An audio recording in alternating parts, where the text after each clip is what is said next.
te invito, si tenés la Biblia a mano, si no te lo leemos entre todos, o te lo leo yo, que podamos pensar en este salmo.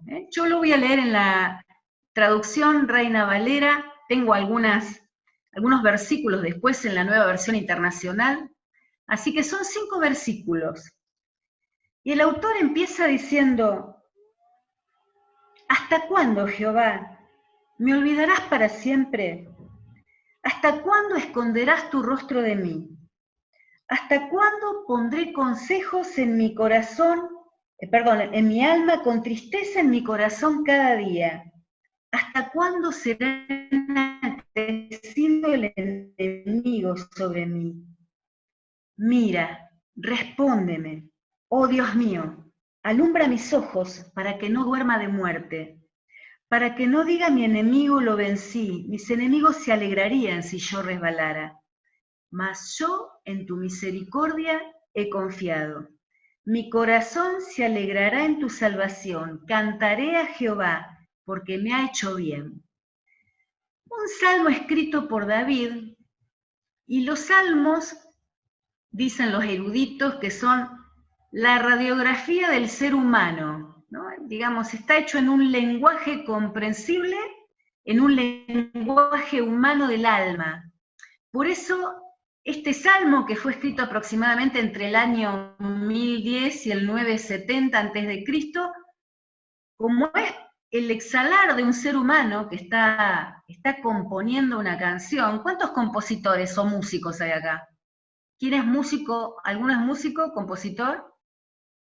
Ah, tenemos Yo varios, bueno. toco Soy piano del nomás. palo también.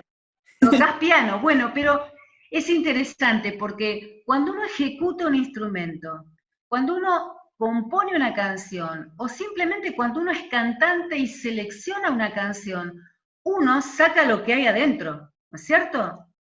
Si estoy feliz, toco cierta pieza de Bach, pero si estoy con bajón, ¿qué tocarías en piano?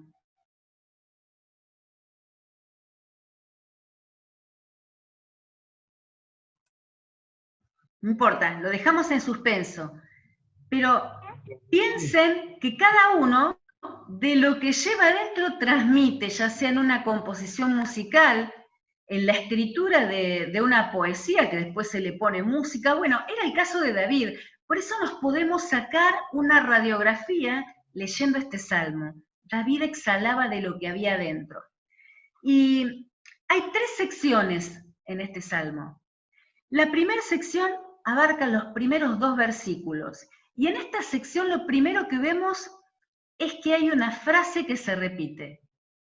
Una expresión que 4 veces el autor la repite. Y cuando el autor repite algo muchas veces es porque le quiere dar un énfasis. ¿Cuál es la frase que se repite? ¿La ubican en el texto? ¿Hasta cuándo? ¿Hasta cuándo? Versículo 1. ¿Hasta cuándo esconderás tu rostro? ¿Hasta cuándo pondré consejos en mi alma? ¿Hasta cuándo será enaltecido mi enemigo? ¿Hasta cuándo, Jehová? La primera frase, 4 veces. Denota que esto llevaba una angustia prolongada en tiempo, que ya no se podía dilatar más, que el autor llegó al tope de su energía para poder continuar adelante y que se había hecho difícil en un tiempo prolongado la situación que él percibía que estaba viviendo.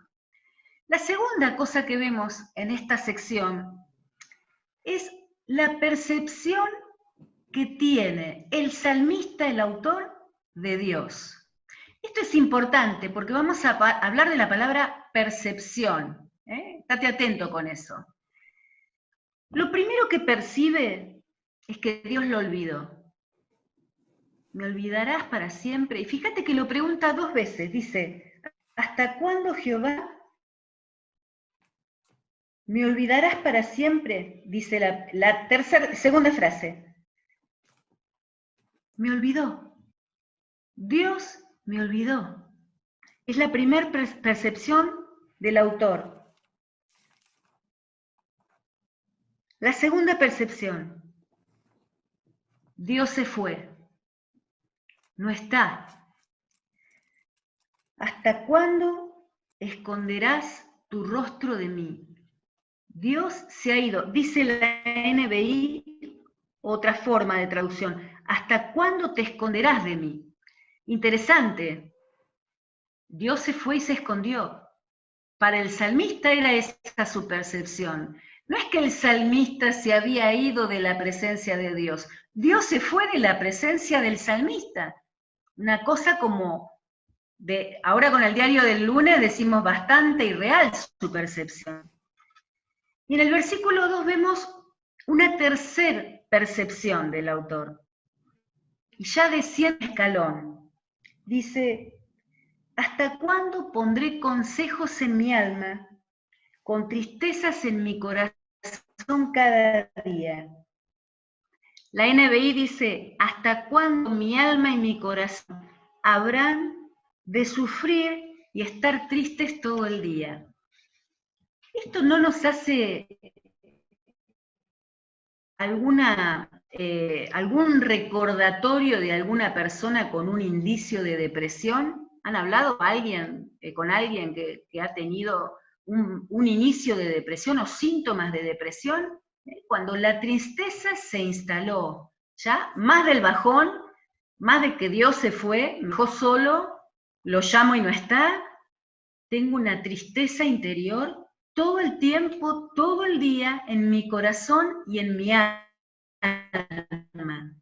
Ahí el autor desciende un escalón para dar rienda suelta a lo que él percibe de Dios, ¿no? Los pensamientos que él sintió respecto a Dios le han llevado a tener sentimientos que lo colapsaron. Dos cosas quiero rescatar. Primero te quiero contar algo. Hace unos años atrás tuve 3 duelos en un mismo tiempo. Entre esos 3 duelos estuvieron mis padres. Y yo no sé si vos has pasado por un tiempo así. Puede que hayas pasado. Puede que no hayas tocado fondo, pero estás en una instancia de decir, hablo con vos y te siento lejos. Oro por mi comunidad de fe y te siento lejos. La gente no se convierte, lo digo desde el tono ministerial, ¿no? Desde el marco ministerial. La gente no se convierte. Oro por un avivamiento y parece que no me oís. O sea, una instancia menos grave o más grave, pero tal vez hayas pasado por un momento así. Mis padres fueron parte de estos 3 duelos y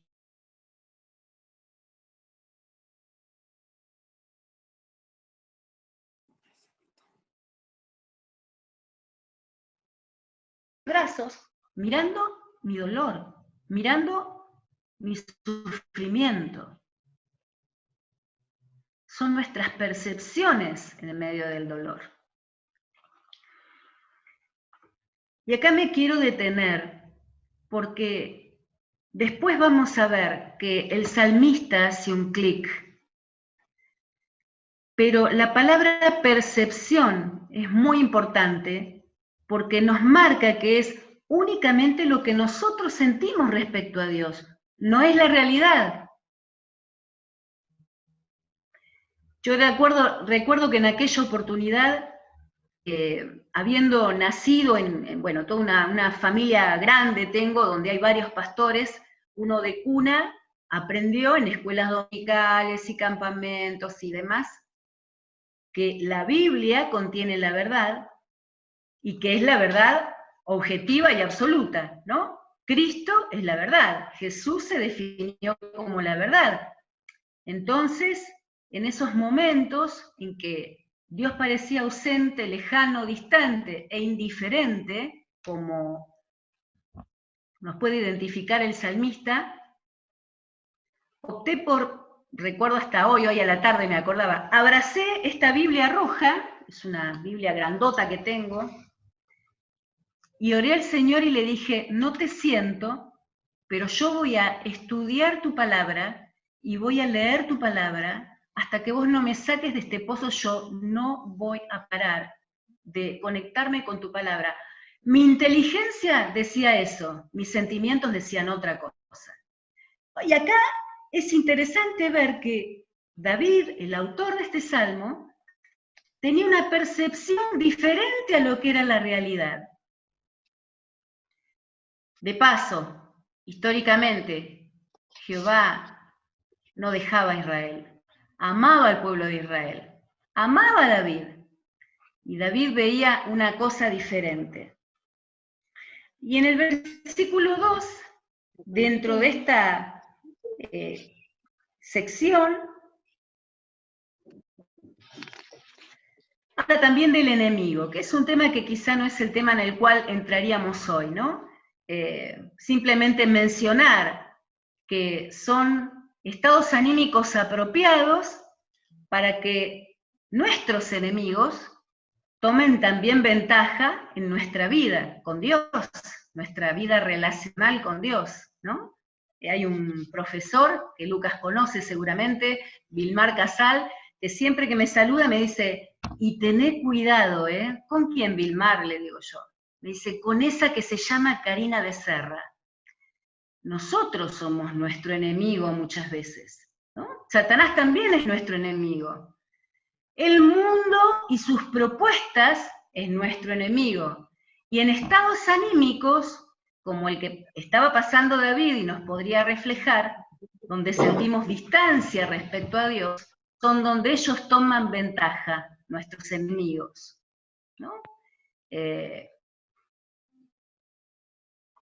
Yo a veces me miro al espejo y oro cada mañana, Señor, cuídame de mí misma, porque uno es el que a veces, en momentos de bajón, negocia con el pecado, negocia con las ofertas del mundo, negocia con cuestiones que no tiene que negociar en estos estados anímicos, porque estamos permeados a lo sensitivo. Y hay una tercera sección, que hace un cambio de rumbo en David. Y me encanta el clic que empieza a tener David en su cabeza. Empieza en el versículo 3. Dice, mira, respóndeme, oh Jehová, Dios mío, alumbra mis ojos para que no duerma de muerte, para que no diga mi enemigo lo vencí, mis enemigos se alegrarían si yo resbalara. Hay 3 acciones de ruego que pide David a Jehová. La primera es, mírame, mírame, Señor. Es un ruego que va a tener 3 palabras clave. Mírame, Señor. En el contexto hebreo, la mirada de Jehová era una mirada de beneficios de Jehová hacia quien miraba. Cuando el hebreo pedía, mírame Jehová, ustedes lo van a leer en todo el Antiguo Testamento, o Jehová miró a David, es una mirada de benevolencia de Dios. Y David estaba pidiendo eso, mírame Señor, mírame con esa mirada de benevolencia, de beneficios, de bondades hacia mí. Segundo pedido dentro de este ruego, estamos en el versículo 3, respóndeme. Respóndeme, Señor. Quiero oír tu voz. Respóndeme, Señor, te quiero oír a vos, quiero oír qué me decís. En este tiempo de silencio, háblame, Señor. Qué lindo es cuando uno le dice, Señor, respóndeme, háblame. Y empezamos a estudiar las Escrituras y escucha la voz de Dios, ¿no? Que te dice, sos la niña de mis ojos. Nunca te dejaré ni te desampararé, no temas, porque yo estoy contigo. Yo estaré con ustedes todos los días hasta el fin del mundo. Esa es la voz de Dios respondiéndonos. David clama por eso, ruega a Dios por eso. Entonces dijimos que David rogaba para que Dios le mire, para que Dios le responda, y hay una acción más. alumbra mis ojos. La luz de Jehová sobre la vida de David era lo que le traería luz para que él viera que sus percepciones eran percepciones nada más, la realidad era otra. Después lo va a decir David en el último versículo. Alumbra mis ojos. Señor, dame tu luz. Voy a mencionar 2 citas nada más que habla de la luz de Jehová. El Salmo 36 dice, en tu luz podremos ver la luz. O sea, no hay manera de tener luz si no es porque Dios nos trae su luz, ¿no?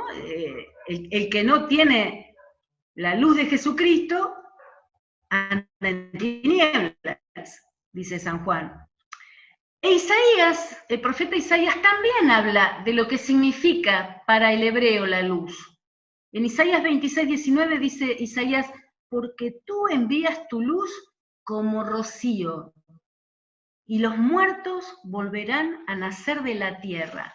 Hay muchos otros conceptos sobre la luz del cual estaba aprendido el hebreo, el israelita.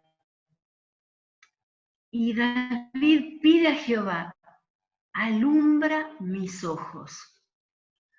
Mira, todo puede estar a oscuras sobre lo que Dios te está dando y quizá no lo estás viendo, porque en momento de bajón no tenemos esa luz para verlo. Es el tercer ruego que le hace en esta sección David. El primero, mírame, respondeme, alumbra mis ojos. Hasta aquí encontramos, ustedes habrán observado, ¿no? Un volcar del corazón, pero que termina como en una humillación, un ruego de David de decir, mira, sin vos no voy para ningún lado, Señor. Sin vos, este momento de tinieblas no lo puedo pasar. Y en la tercera sección se empieza a vislumbrar un ser humano quebrado que empieza a tener luz precisamente para ver a su alrededor. Lo encontramos en los versículos 5 y 6. Termino con esta sección, porque es la que nos deja un sabor dulce en la boca. Yo no sé si alguno de ustedes o de los que posiblemente después escucharían este audio estaría pasando por un momento como pasó el rey David. No sé si te identificas. Acá en Buenos Aires es muy fácil que una persona con todo este asunto de la pandemia se esté identificando. La gente está muy desesperada, muchos están solos, confinados solos en sus casas, ancianos, adolescentes que no pueden salir, y es muy fácil pasar por este cuadro. Ahora, ustedes tienen otra realidad, ¿no? Me decía Lucas que hay poquitos contagiados. Pero ¿qué pasa cuando yo quizá no estoy en un momento de dolor y sufrimiento, pero sí estoy en un momento donde no siento a Dios? Siento, entre comillas. Donde Dios pasó a ser un extraño para mí. Donde, pienso en la consejería de estas últimas semanas, me hirieron el corazón o me lo rompieron, ¿no? Con alguna desilusión, con alguna ofensa, con alguna herida, con algún abandono.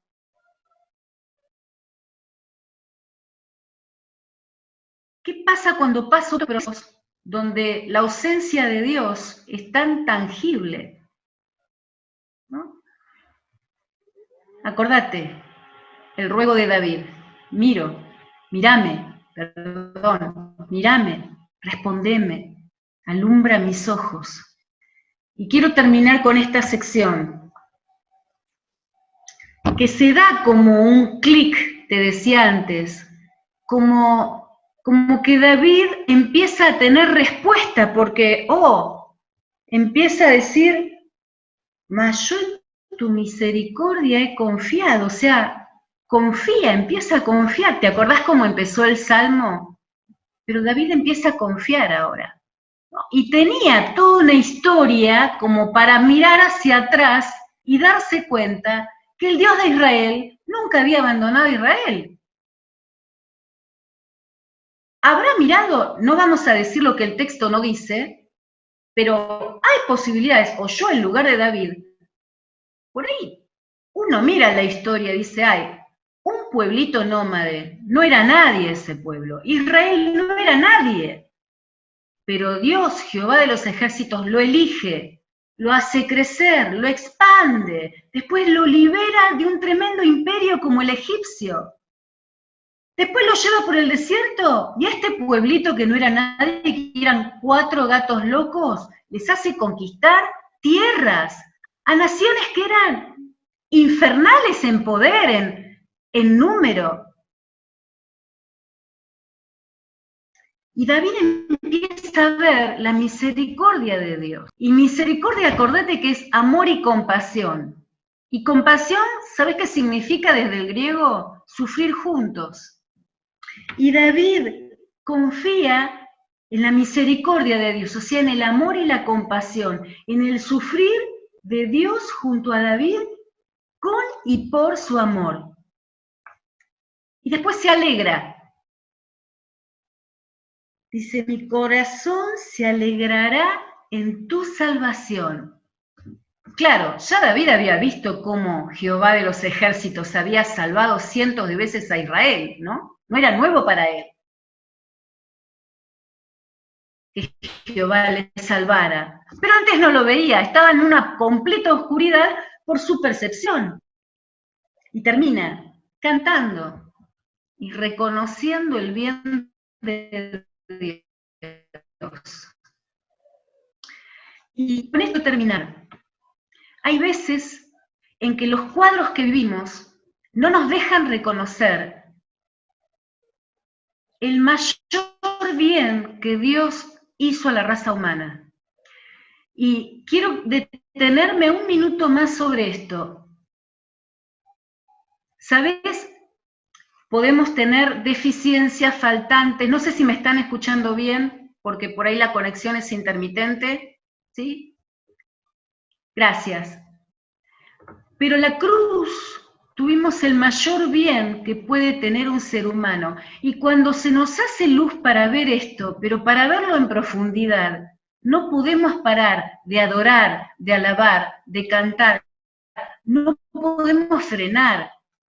En la cruz, vos y yo teníamos que estar, porque un pecado quebranta toda la ley. Y si vos hubieras tenido que pagar los cientos de pecados, miles de pecados, no sé cuántos, pero, ¿no? Transcurrido cada año de tu vida, lo tendrías que haber hecho con derramamiento de sangre. Pero hay otra cosa interesante, y me quiero detener, porque este es el mayor bien que no tenemos que olvidar, que es que hubo justicia de Dios en la cruz. Dios ejecutó su justicia. Dios no es un Dios que perdona y dice, bueno, te perdono, está todo bien, no pasó nada. No, porque no sería un juez justo, sería un juez corrupto. Pero Dios es un juez justo y es un Dios santo, de modo que su justicia en la cruz se tenía que consumar. ¿Y sabes qué? En vez de consumarse sobre vos y sobre mí, mirá el gran amor que Dios planeó consumarla sobre su Hijo, que fue el que sufrió la ira de Dios, el que percibió el castigo justo de Dios, que era para vos y para mí, pero lo percibió Él. Pero además, el que vivió la vida perfecta que vos y yo tendríamos que haber vivido, porque acá había 2 caminos para llegar a Dios. Dios santo, absolutamente santo. 2 caminos. Uno era vivir la vida perfecta, o el otro era pagar con derramamiento de sangre nuestros pecados. Y sabés, no pudimos hacer nada. No pudimos vivir la vida perfecta y lo hizo Jesús, por vos y por mí. Y no costó el derramamiento de sangre a nosotros, porque también lo hizo Jesús, por vos y por mí. Entonces, cuando nos damos cuenta de que Dios nos declara justos y nos ve justos, este bien no podemos dejarlo pasar por alto en ningún minuto de nuestro día cotidiano. Cuando David dice, cantaré a Jehová porque me ha hecho bien, hablaba de mucho. Y nosotros podemos cantar y alegrarnos y adorar sin perder de vista el bien que Dios hizo en la cruz a través de lo más costoso que tenía, haciendo justicia por vos y por mí. Cuando en Efesios 1 se nos declara justificados, adoptados, y después léelo, te lo dejo para la semana, se nos tendría que erizar la piel, ¿no?, de todos esos beneficios. Y yo te invito a esto, a poder depender primero no de nuestras percepciones, sino de las verdades que Dios expresa a través de su palabra. Y en segundo lugar, no perder de vista el mayor beneficio que el Padre, el Hijo y el Espíritu Santo hicieron por vos cada minuto de tu vida. Y ahí cambia la luz alrededor tuyo y las cosas tienen otra visión. Las circunstancias tienen otra visión, pero vos tenés una visión diferente de Dios también, del Señor, del Padre Celestial y del Espíritu Santo que está en tu vida.